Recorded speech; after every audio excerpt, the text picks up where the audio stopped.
হাদিস, চমৎকার একটা ঘটনা। কানগুলো খরগোশের কানের মতো খাড়া করে শোনেন। আল্লাহ রাসূল সাল্লাল্লাহু আলাইহি ওয়াসাল্লাম কোন একটা মজলিসে একজন আনসারী সাহাবীর ব্যাপারে ঘোষণা দিল, বলল এখন যে সাহাবী এসে বসবে সে সাহাবী জান্নাতি। আনসারী সাহাবী এসে বসলো, সবাই তো অবাক, আমাদের কারো ব্যাপারে বিশ্বনবী এই কথা বলল না, এই আনসারী সাহাবী জান্নাতি। আবার কয়েকদিন পরে আরেকটা মজলিসে বিশ্বনবী আবার ঘোষণা দিলেন, এই মুহূর্তে এমন একজন সাহাবী এসে এইখানে বসবে, এই সাহাবীটা জান্নাতি। সবাই খেয়াল করে দেখলো, আগের মজলিসে যেই লোকটাকে বিশ্বনবী জান্নাতি বলে ঘোষণা দিয়েছে, আজকেও ওই সাহাবী এসে ওই জায়গায় বসেছে। তৃতীয় দিন আবার বিশ্বনবী বললেন, এখন একজন সাহাবী এখানে এসে বসবে, সে জান্নাতি। সবাই খেয়াল করে দেখলো, ওই সাহাবীটাই আবার এসে বসেছে। সবাই অবাক, কি আজীব, কি আছে এই সাহাবীর মধ্যে, যে সাহাবীর ব্যাপারে খুদ বিশ্বনবী তিনবার ঘোষণা দিলেন যে সে জান্নাতি। সবচেয়ে বেশি অবাক হয়েছিলেন সাইয়েদনা আব্দুল্লাহ ইবনে আমর ইবনে আস। মনে মনে ভাবলেন, এটা তো চারটেখানে কোনো কথা না, বিশ্বনবীর অ্যানাউন্সমেন্ট। দুনিয়ার বুকে বিশ্বনবী তিনবার এই আনসারী সাহাবীকে জান্নাতি বলে ঘোষণা দিয়েছে, নিশ্চয়ই এই সাহাবীর এমন বিশেষ কোনো আমল আছে, এমন বিশেষত্ব আছে যেটা আমাদের মধ্যে নাই। যেমন করেই হোক এই সাহাবীর ভেতরের সব খবর আমার জানতে হবে। সাইয়েদনা আব্দুল্লাহ ইবনে আমর ইবনে আস একবার পরিকল্পনা করে ওই সাহাবীর বাড়িতে চলে গেলেন, যে বললেন, ভাই আমার আব্বার সাথে কয়েকদিন ধরে ঝগড়া, আমার ঘরে থাকতে মন চাচ্ছে না, তোমার বাসায় মেহমান হয়ে এসেছি, যদি তুমি অনুমতি দাও তোমার বাড়িতে 3 দিন মেহমান হয়ে আমি থাকতে চাই। কখন এই আনসারী সাহাবী কি করে, 1 দিন 2 দিন 3 দিন পর্যন্ত ফলো করার পরে সাইয়েদনা আব্দুল্লাহ ইবনে আমর ইবনে আস এমন কোন বিশেষ আমল এই সাহাবীর মধ্যে খুঁজে পায় নাই। 3 দিন গভীরভাবে পর্যবেক্ষণ, অবজারভেশনের পরে বিশেষ কোনো আমল ওনার চোখে পড়ে নাই।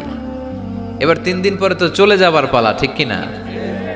এবার তিনি সোজা সাপটা আনসারী সাহাবীর কাছে যে ভিতরের কথা খুলে বলে ফেললেন, বললেন, ও ভাই, আসলে আমার বাবার সাথে এমন বড় কোনো ঝগড়া আমার হয় নাই যে কারণে বাড়ি থেকে বের হয়ে তোমার মেহমান আমার হওয়া লাগবে, আমি বিশেষ এক উদ্দেশ্যে এসেছি। কি উদ্দেশ্য?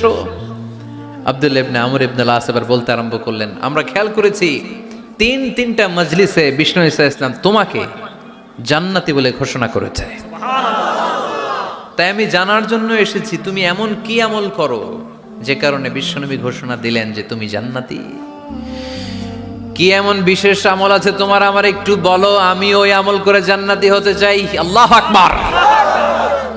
এবার আনসারী সাহাবী মুখ খুললেন, উনি বললেন, ও ভাই আব্দুল্লাহ ইবনে আমর ইবনে আস, এমন কোনো বিশেষ আমল আমার নাই। হালাল পন্থায় রুজি করি, ব্যবসা করি, নামাজের সময় নামাজ পড়ি, রাতে এসে ঘুমিয়ে যাই, ফজরের আগ দিয়ে উঠে তাহাজ্জুদ পড়ি, সময় মতো জিকির আজকার করি, কোরআন তেলাওয়াত করি, কিছু দান সদকা করি, সবাই যা করে আমিও তাই করি, স্পেশাল কোনো আমল আমার জীবনে নাই। তবে আব্দুল্লাহ ইবনে আমর ইবনে আস, শুনে রাখো, একটা কাজ আমি প্রতি রাতে করি, হয়তো বা এই কারণেও বিশ্বনবী আমার ব্যাপারে এমন ঘোষণা দিতে পারে। আব্দুল্লাহ বললেন, ও আনসারী সাহাবী, কি কাজ তুমি করো? এবার আনসারী সাহাবী বলতে লাগলেন, প্রতি রাতে যখন আমি আমার বিছানায় ঘুমোতে যাই, আমি কারো ব্যাপারে কোনো রাগ, কোনো হিংসা, কোনো ক্ষোভ অন্তরে নিয়ে ঘুমাতে যাই না। ওই দিন যার সাথে যা হয়েছে সবাই রে মাফ করে দিয়ে মিটমাট করে একটা প্রশান্ত অন্তর নিয়ে আমি বিছানায় ঘুমাতে যাই। ওই দিনে কেউ আমার গালি দিছে, কেউ আমার বকা দিছে, কেউ আমার বিরুদ্ধে মিছিল করছে, উল্টা পাল্টা যে যাই করুক না কেন, আমি কিচ্ছু মনে রাখি না। আবি ইলা ফিরাশি, আমি এমন ভাবে আমার বিছানায় যাই, ওয়ালাইসা ফি কলবি হিকদুন আলা আহাদ, এমন অবস্থায় আমি শুয়ে পড়ি যে আমার হৃদয়ে কারো ব্যাপারে, আমার হৃদয়ে কোনো ক্ষোভ নাই, কোনো হিংসা নাই, কোনো অহংকার নাই, সব রাগ ক্ষোভ ভুলে গিয়ে সবাইকে ক্ষমা করে দিয়ে আমি বিছানায় ঘুমাতে যাই। সুবহানাল্লাহ। এজন্য বিশ্বনবী এই সাহাবীকে 3টা মজলিসের ভরা মজলিসের মধ্যে জান্নাতি বলে ঘোষণা করেছে। এই হাদিস থেকে শিক্ষা হলো, আমরাও যদি প্রতি রাতে বিছানায় ঘুমোতে যাওয়ার আগে সবাইরে মাফ করে দিয়ে মনের যত ক্ষোভ জ্বালা যন্ত্রণা আছে সব ভুলে যে বিছানায় ঘুমাতে পারি, এই সাহাবীর মতো আমাদেরকেও জান্নাতি হিসেবে কবুল করবে কে? পারবেন আজকে থেকে? বিছানায় যাওয়ার আগে কি করবেন? আজকে সবাইরে মাফ করে দিব। যে আমার উপর জুলুম করছে ওই বিচার আল্লাহ করবে। কে কি বললো ওটা দেখার দরকার নাই। কারো ব্যাপারে কোনো ক্ষোভ, কোনো তিক্ত অভিজ্ঞতা, জ্বালা যন্ত্রণা অন্তরে রাখবেন? রাখলে লাভ না লস? এটা আরো জ্বালা দিবে আমারে, এটা আরো ভেতর থেকে কষ্ট দিবে। It will burn me inside, ভিতরে জ্বালিয়ে পুড়িয়ে শেষ করে দিবে। এগুলো বয়ে বেড়াতে চাই না আমি। আমি সব মাফ করে দিতে চাই। চিল্লায় বলো ঠিক কি না? পারা যাবে? কি করবেন? ক্ষমা করব। কি করবেন? ভুল করে পরকীয়ায় জড়ায় গেছো, বিবাহ বহির্ভূত সম্পর্কে জড়ায় গেছো, খারাপ সম্পর্কে জড়ায় গেছে, কেউ অশ্লীল কাজ করে ফেলছে, ব্লু ফিল্ম দেখে ফেলছে, নিজের উপর নিজে জুলুম করে ফেলছে, ক্ষমার দরজা মনে হয় বন্ধ। হ্যাঁ, খোলা আছে না নেই? They return back to their Lord, তারা আল্লাহর দিকে ফিরে আসে, তারা পাপের জন্য অনুতপ্ত হয়। কারণ সবাই পাপী, কথা কন। পাপ করেন নাই এরকম আল্লাহর ওলি কারা কারা দেখি? পিছনেও নাই। পৃথিবী না জানুক আমি তো জানি, পৃথিবী না জানুক আমি তো জানি, আমি কি পাপ করেছি হায়। সবার জানা আছে না? পাপ আছে না নাই? আমার পাপের করলে বিচার, বাচার আমার নাই উপায়, দয়াময় প্রভু মাফ করো আমায়, মাফ করো আমায়। পড়েন আমিন। হায়, ভুল আমাদের হতে পারে, সবাই পাপী, পাপীর ঘরের পাপী, ঠিক কিনা? আমি পাপী, আমার বাবা পাপী, আমার দাদা, আমার 14 গোষ্ঠী পাপী। কিন্তু পাপীদের মধ্যে বিশ্বনবী বলেন শ্রেষ্ঠ পাপী ওই পাপী যেই পাপী পাপ করার পরে তওবা করে কার কাছে? আমাদেরকে মাফ করে কে? ক্ষমা করে কে? যদি ভুল হয়ে যায়, অন্যায় হয়ে যায়, পাপ হয়ে যায়, চোখের পানি ছেড়ে দিয়ে আল্লাহরে ডেকে বলেন, আল্লাহ আমি ছাড়া তোমার গোলামের অভাব নাই, আমি ছাড়া তোমার বান্দার অভাব নাই, আমি ছাড়া তোমার অনেক বান্দা, কিন্তু তুমি ছাড়া আমার কোনো রব নাই। আমি ছাড়া তোমার বান্দা বান্দির অভাব দুনিয়ার বুকে নাই, কিন্তু তুমি ছাড়া আমার দ্বিতীয় কোনো রব আছে নাকি? দুনিয়ার বুকে কারো কাছে যদি কোনো জিনিস নিয়ে যাই, ফিরিয়ে দিলে আরেকজনের কাছে যাওয়া যায় কি যায় না? কারো কাছে কিছু চাইলাম দিল না, অন্যের কাছে যে চাওয়া যায় কি যায় না? কিন্তু আল্লাহর কাছে যখন ক্ষমা চাই, আল্লাহ যদি আমাদেরকে ফিরিয়ে দেয়, অন্য কারো কাছে যে চাওয়ার সুযোগ আছে নাকি? কারণ আমাদের রব একজন, সেজদা দেয় একজন রে, চিল্লায় বলতে হবে তিনি কে? وَمَن يَغْفِرُ الذُّنُوبَ إِلَّا اللَّهُ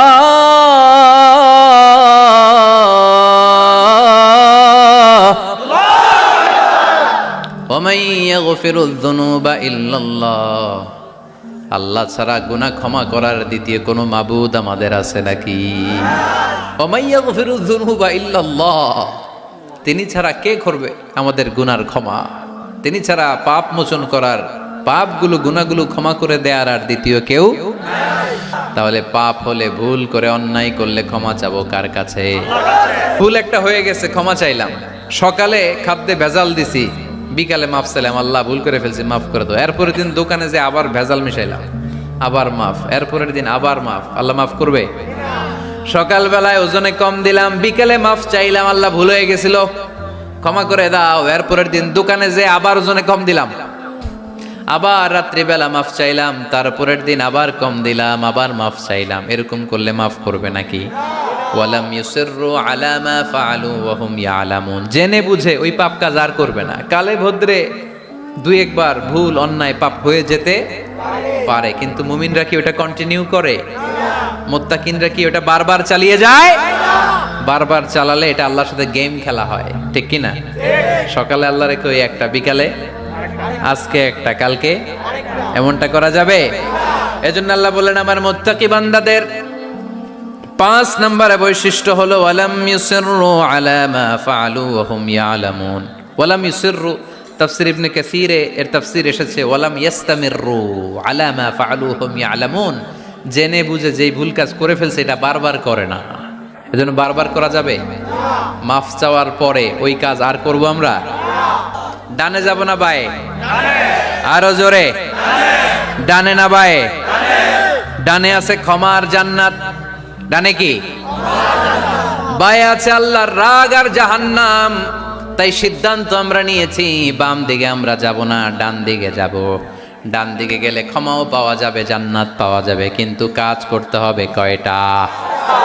1 নাম্বার সুখে দুঃখে দান করা, 2 নাম্বার রাগকে নিয়ন্ত্রণ করা, 3 নাম্বার মানুষকে ক্ষমা করা, 4 নাম্বার ভুল হলে আল্লাহর কাছে তওবা করা, 5 নাম্বার ওই পাপের কাজ বারবার না করা। ভুল একবার হতে পারে, 2 বার হতে পারে, বারবার ভুল মুত্তাকিরা করে না, ঠিক কি না? এই 5টা কাজ করলে মুত্তাকি বানাবে কে? মনে থাকবে? মনে থাকবে সবার? যেই কোনো অবস্থায় একটু দেয়ার অভ্যাস করা যাবে? রাগটার একটু নিয়ন্ত্রণ করা যায় না? করা যাবে? আর অন্যের ব্যাপারে কোনো ক্ষোভ হিংসা বিদ্বেষ নিয়ে আমরা রাতে ঘুমোতে যেতে চাই না, ভুলে গেলাম আমরা সব। পারবেন তো? ভুল হলে ক্ষমা চাবো কার কাছে?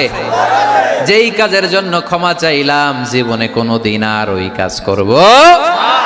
আমার মা বোনেরা যারা আজকে আমাদেরকে শুনলেন, আপনারাও একটু রাগ টাগ কমাবেন। এই ওয়াজ শুধু ভাইদের জন্য না, আমাদের বোনরাও মাঝে মাঝে রাগ করে ফেলে, ঠিক কিনা? বোনরা রাগ করলে বিপদ, রোজা রাখা লাগবে, রান্না বান্না হবে না, ঠিক কিনা? এজন্য বিশ্বনবী সব সময় বলতেন ফাস্তাউসু বিন্নিসাই খায়রা, নারীদের সাথে ভালো আচরণ করো, কোমল আচরণ করো। নারীরা হচ্ছে কাচের গ্লাসের মতো। কাচের গ্লাস আস্তে করে ধরতে হয়, আস্তে করে রাখতে হয়, আস্তে করে মুছতে হয়।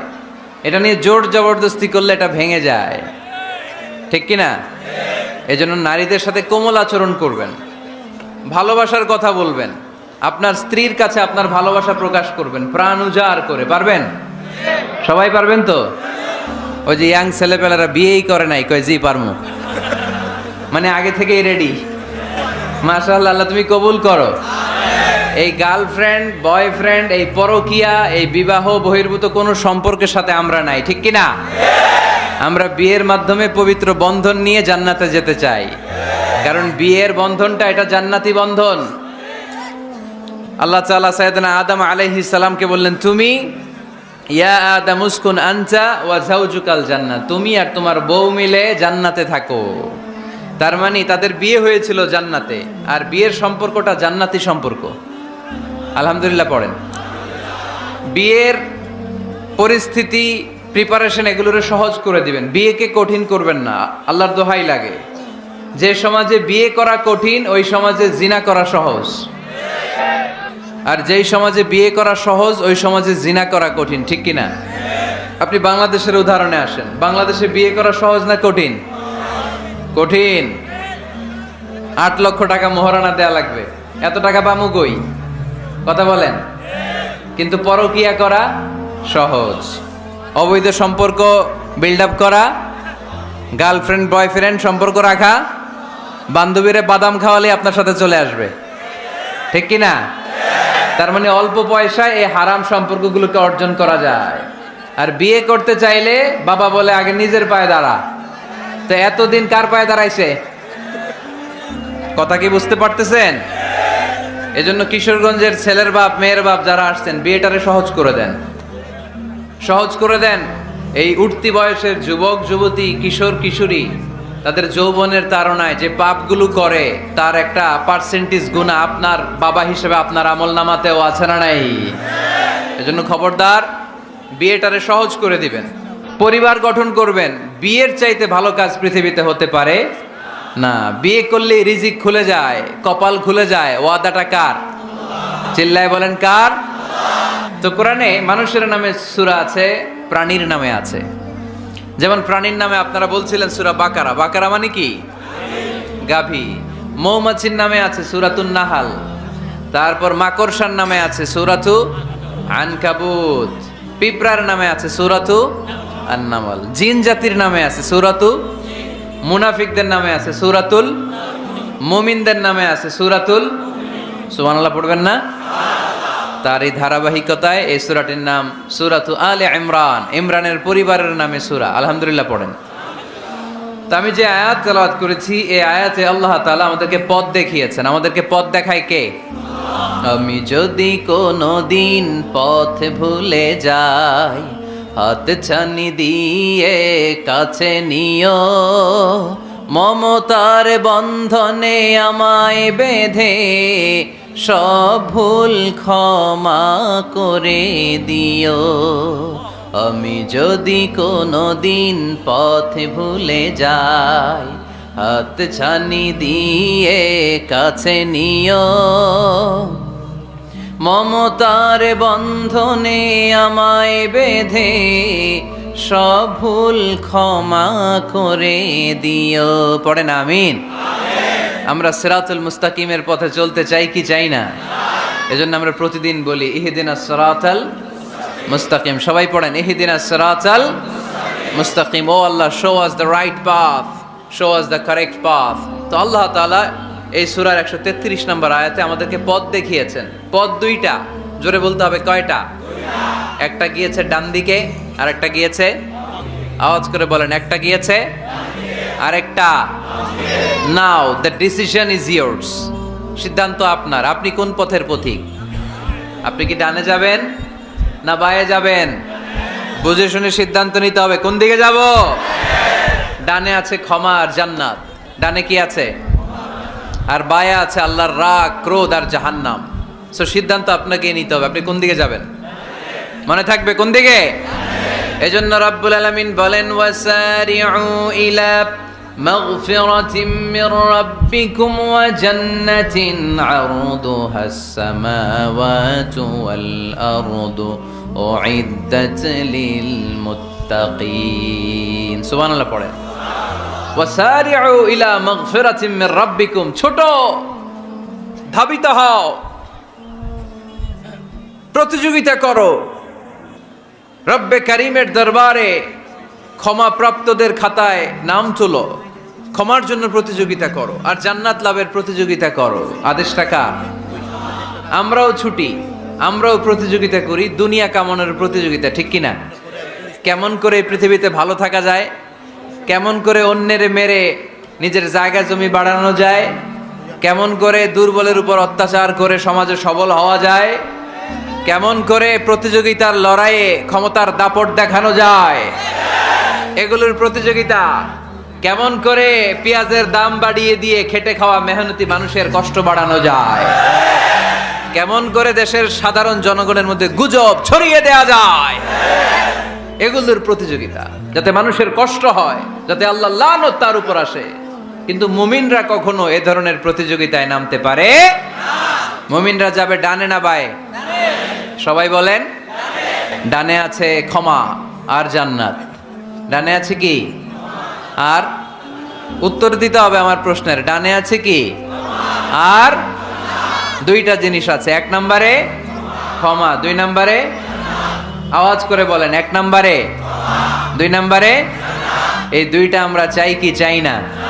আল্লাহ বললেন সারিউ ইলা মাগফিরাতিম মির রাব্বিকুম, রবের পক্ষ থেকে ক্ষমার দিকে ছোট, ওয়া জান্নাতিন, আর এমন জান্নাতের দিকে ছোট, আরদুহাস সামাওয়াতু ওয়াল আরদ, যে জান্নাত আকাশ জমিন বিস্তৃত।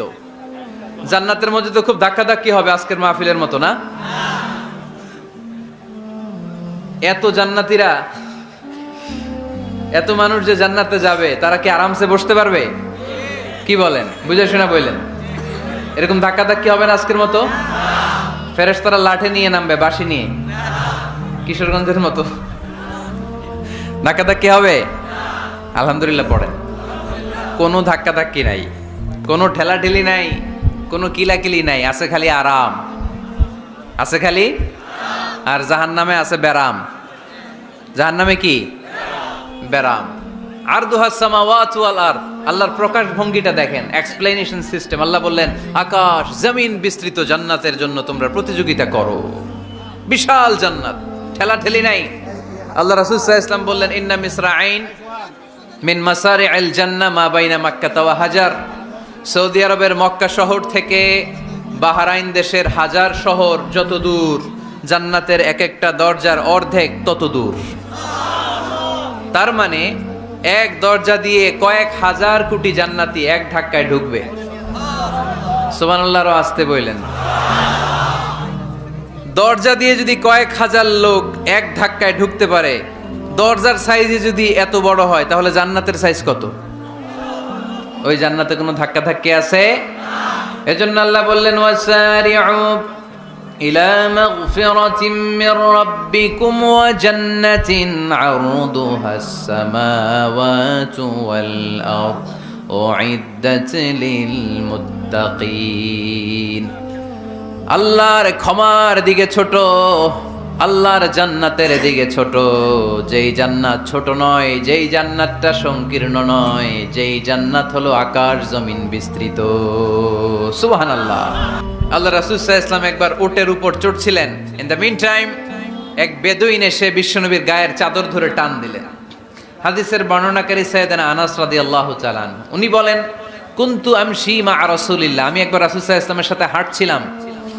ওয়া আলাইহি বুরদুন নাজরানি গলিযুল হাশিয়া, আর রাসূল সাল্লাল্লাহু আলাইহি ওয়াসাল্লামের গায়ে ছিল চাদর। কি ছিল? আপনারা আজকে চাদর গায়ে দিয়ে আসছেন? কেউ আসছেন? অনেকে। এই যে আমরা চাদর গায়ে দেই, আমাদের চাদরের এই পাশে মাঝে মাঝে কিছু ডিজাইন করা থাকে না? নাজরান দেশ থেকে নিয়ে আসা বিশ্বনবীর ওই চাদরের এইখানে খসখসে ডিজাইন ছিল। তো আল্লাহ রাসূল যখন চাদর গায়ে দেয়া, ওই বেদুইন যখন চাদর টান দিয়েছে, ওই খসখসে ডিজাইন আল্লাহ রাসূল সাল্লাল্লাহু আলাইহি ওয়াসাল্লামের ঘাড়ের চামড়া ছিঁড়ে ফেলেছে। আসছিল ভিক্ষা করতে। বেদুইন আসছে কি করতে? ভিক্ষা চাওয়ার স্টাইল দেখেন, ভিক্ষা চাওয়ার স্টাইল দেখছেন? আল্লাহ রাসূল সাল্লাল্লাহু আলাইহি ওয়াসাল্লামের চাদর ধরে এমন টান মেরেছে, ওই খসখসে চাদরের দাগ বিষ্ণু সাল্লাল্লাহু আলাইহি ওয়াসাল্লাম ঘাড়ের মধ্যে বসে ঘাড়ের চামড়া ছিঁড়ে গিয়েছে। বিষ্ণু প্রচন্ড ব্যথা পেয়েছেন, কিন্তু কিছুই বলেন নাই। ফালতাফাতা ইলাইহি রাসূলুল্লাহ, আল্লাহ রাসূল তার দিকে তাকালেন, তাকিয়ে সুম্মা দাহিক, ছোট্ট একটা মুচকি হাসি দিলেন। মুচকি হাসি দিলেন। ভিক্ষা করতে আসছে, চাদর ধরে টান মেরা ঘাড়ের চামড়া ছিঁড়ে ফেলছে, আর বলতে শুরু করছে ইয়া মুহাম্মদ মুরলি মিন মালিল্লাহ, আল্লাহর যে সম্পদ আছে বাইতুল মালের সম্পদ থেকে আমার কিছু দাও, আমার কিছু নাই। আল্লাহ রাসূল সাল্লাল্লাহু আলাইহি ওয়াসাল্লাম ফাদাহিক, একটা মুচকি হাসি দিলেন, দিয়ে সে যা চেয়েছে তার হাতে সেটা উঠিয়ে দিলেন। চিল্লায় পড়েন সুবহান। তার মানে বিধান লঙ্ঘিত হতে দিতেন না। যেই লোকটা নামাজ পড়া অবস্থায় ওটের পচা নারী বুড়ি চাপিয়ে দিলে রাগেন না, যাকে পাথর মারা হলে রাগেন না, চাদর ধরে টেনে গায়ের চামড়া ছিঁড়ে ফেললে রাগেন না, ওই ব্যক্তিটা আল্লাহর জমিনে আল্লাহর আইনের বিরুদ্ধে কথা বললে রেগে যেতেন। কারণ এটা আল্লাহর আইন, আল্লাহর আইনে সবাই সমান। এখানে উঁচু নিচু, there is no difference between black and white, between upper and lower, between the richer section of the society and poorer section of the society, between the prime minister, between the member of the parliament and the factory worker, rickshaw puller. Everyone is totally equal, 100% equal in the eyes of Quran and Islam. চিল্লায় বলেন ঠিক কি না?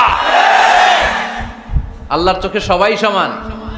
ওইখানে প্রধানমন্ত্রী নাই, ওইখানে president নাই, ওইখানে এমপি নাই, ওইখানে রিকশাওয়ালা আর প্রধানমন্ত্রী আর প্রেসিডেন্ট এক কাতারে দাঁড়িয়ে আল্লাহর সেজদা দেয়। চিল্লায় বলেন ঠিক কি না? মদিনাতে এক মেয়ে চুরিতে ধরা পড়ল। চুরি করলে কি করতে হয়? আস-সারিকু ওয়াস-সারিকাতু ফাকতাউ আইদিয়াহুমা। বাংলাদেশে হাত কাটে, কি করে? জেলে দেয়। আর কি করে? হ্যাঁ, জরিমানা, জামাই আদর করে না, বিধান হচ্ছে হাত কেটে দাও। If anyone steal something precious, the government, the authority should cut down his right hand. আইনটা কার? বাংলাদেশে এরকম চোর আছে না নাই? দেশের টাকা পাচার করে, আছে না নাই? হাজার হাজার টাকা কুচি কুচি করে বগুড়ার এক পানির মধ্যে, খালের মধ্যে দেখলাম। আহা, জনগণ খেতে পায় না, আর মানুষ টাকা কুচি করে জঙ্গলে ফেলে দিয়ে আস। এগুলো কত বড় ডাকাত! একটা চোর ওকে ধরে যদি হাত কেটে টেলিভিশনে প্রচার করে দেয়া হতো, 17 কোটি মানুষ যদি দেখতো, এই দেশে আর চোর খুঁজে পাওয়া যেত না। বনু মখজুমিয়া গোত্রের এক নারী চুরিতে ধরা পড়লো। সাহাবীরা যে বললে, ইয়া রাসূলুল্লাহ, অনেক বংশীয় মেয়ে, আপনি হাত কেটে দিয়েন না, মাফ করে দেন। কি করেন? আল্লাহ রাসূল সাল্লাল্লাহু আলাইহি ওয়াসাল্লামের চেহারাটা আগুনের গোলার মতো লাল হয়ে গেল, রেগে গেলেন। আল্লাহ রাসূল বললেন, এত বড় সাহস পেলে কোত্থেকে? এটা আল্লাহর আইন, চিল্লায় বলো কার আইন? লাউ কানাত ফাতিমাতু বিনতি মুহাম্মদ সারাকাত লাকাতা মুহাম্মাদুন ইয়াদাহা। আরে বানু মখজুমিয়া গোত্রের মেয়ে তো দূরের কথা, আমার কলিজার টুকরা ফাতেমাও যদি চুরিতে ধরা পড়তো, আমি ফাতেমার ডান হাত কেটে দিতে 1 সেকেন্ডও দেরি করতাম না। কারণ বিধানটা কার? এত মাইট দেয়া হলো বিশ্বনবীকে, এত অত্যাচার করা হলো, তিনি রেগে যেতেন না। কিন্তু আল্লাহর জমিনে আল্লাহর বিধান লঙ্ঘিত হলে তিনি রেগে যেতেন, ঠিক কিনা?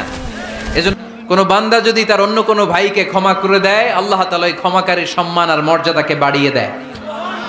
আল্লাহ তাআলা নিজে ক্ষমাশীল, তিনি ক্ষমা করাকে পছন্দ করেন, তাই আমাদের বেশি বেশি ক্ষমা করা দরকার।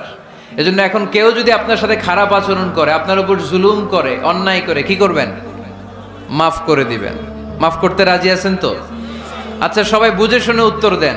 আল্লাহ পাক আমাদের সব গুনাহগুলো ক্ষমা করে দেখ, আমরা চাই কি চাই না? আল্লাহ আমাদেরকে মাফ করুক, আমরা চাই কি চাই না?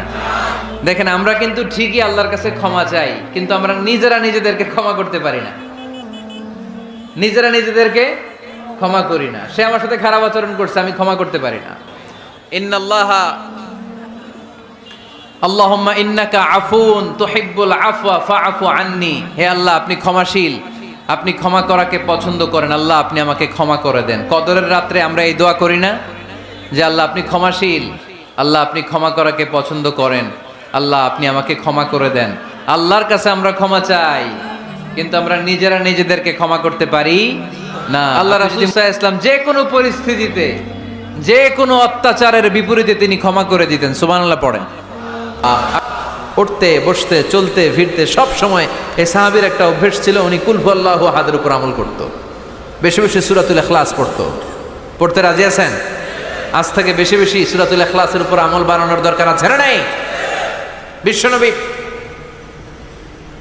প্রতিদিন সকালবেলা, সন্ধ্যাবেলা, ওয়া ইনদামা ইয়াযহাব ইলা ফিরাশি, আর রাতে যখন বেডে ঘুমাতে যেতেন, হাত দুইটা এরকম করতেন, করে তিনি সূরাতুল ইখলাস পড়তেন, সূরাতুল ফালাক পড়তেন, সূরাতুন নাস পড়তেন। এই 3টা সূরা পড়তেন। এই 3টা সূরাকে একসাথে বলে 3 কুল। কি বলে? কুল আস-সালাসা। কারণ এই 3টা সূরার শুরুতে কুল আছে না নাই? 3 কুল পড়ে বিশ্বনবী হাতের মধ্যে ফু দিতেন। ফু দিয়ে মাথা থেকে শুরু করে মুছতে মুছতে মুছতে মুছতে পা পর্যন্ত মুছতেন, হাত মুছতেন, সারা দেহের যতটুকু সম্ভব বিশ্বনবী সারা দেহের মধ্যে এই 3 কুল পড়া হাত দুইটা দিয়ে সারা দেহের মধ্যে বিশ্বনবী হাত বুলিয়ে দিতেন, মেসেজ করে দিতেন সুবহানাল্লাহ।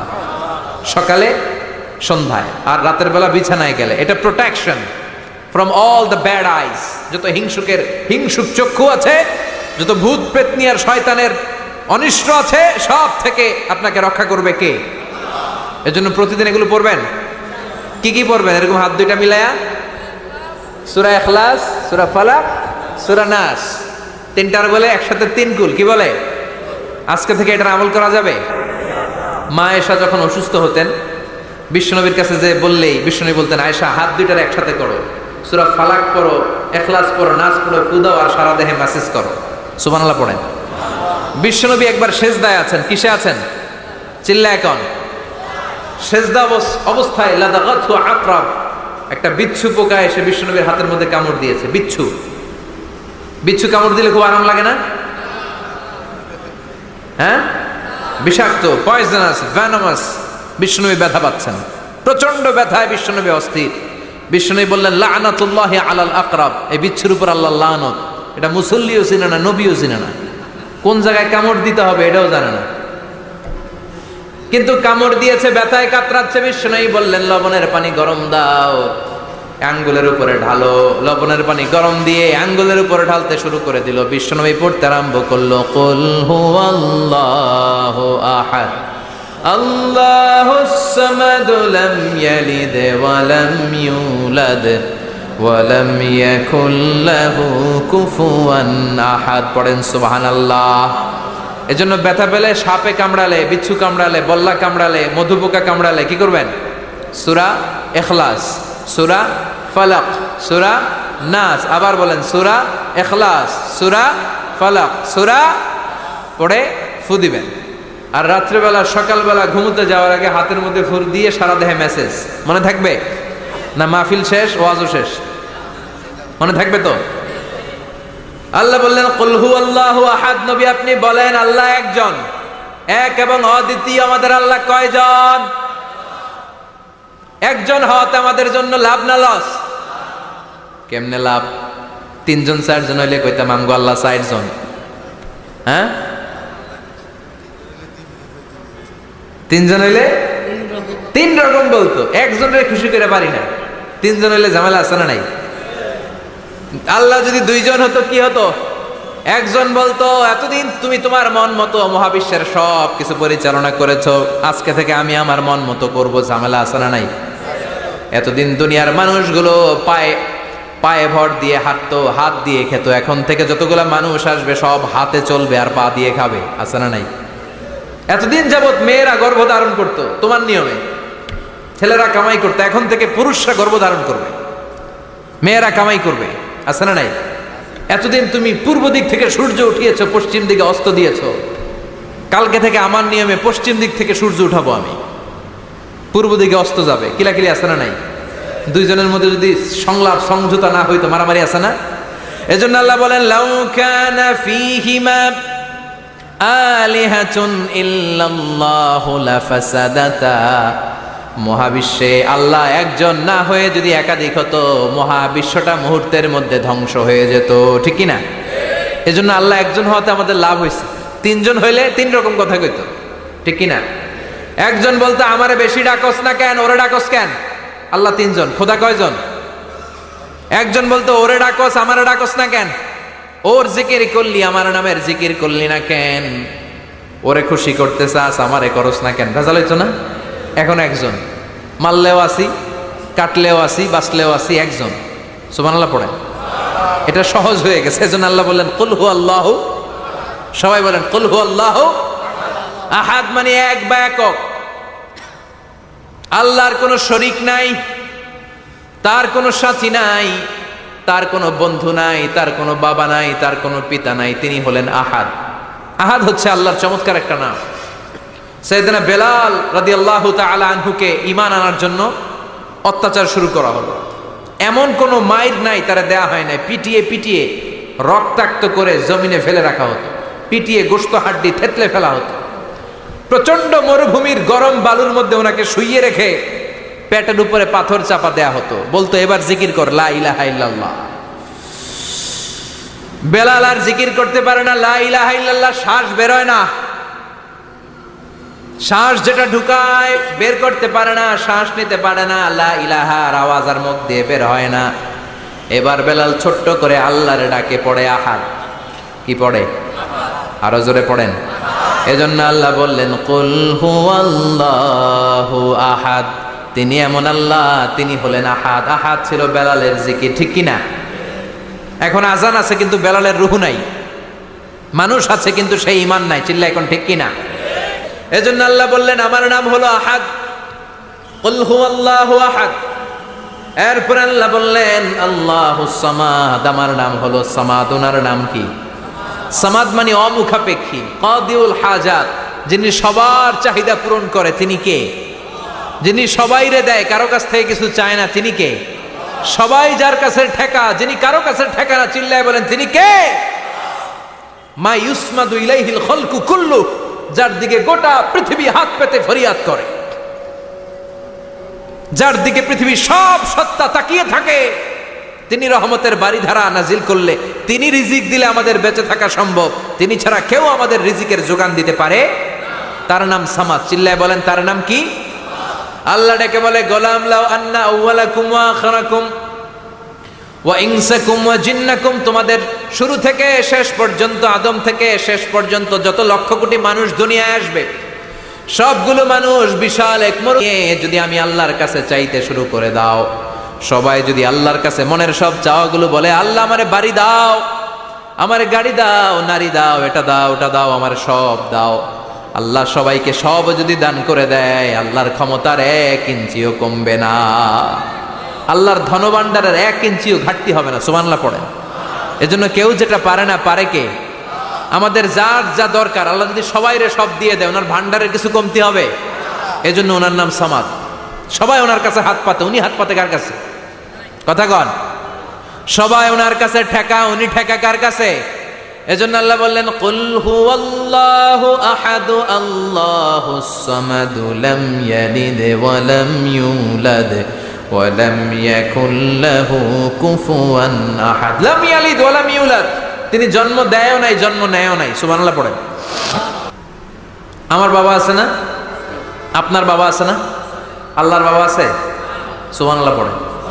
আমাদের ছেলে মেয়ে হয় না? আমাদের কারো ছেলে হয়, কারো মেয়ে হয়। আল্লাহর ছেলে মেয়ে আছে? কথা কন।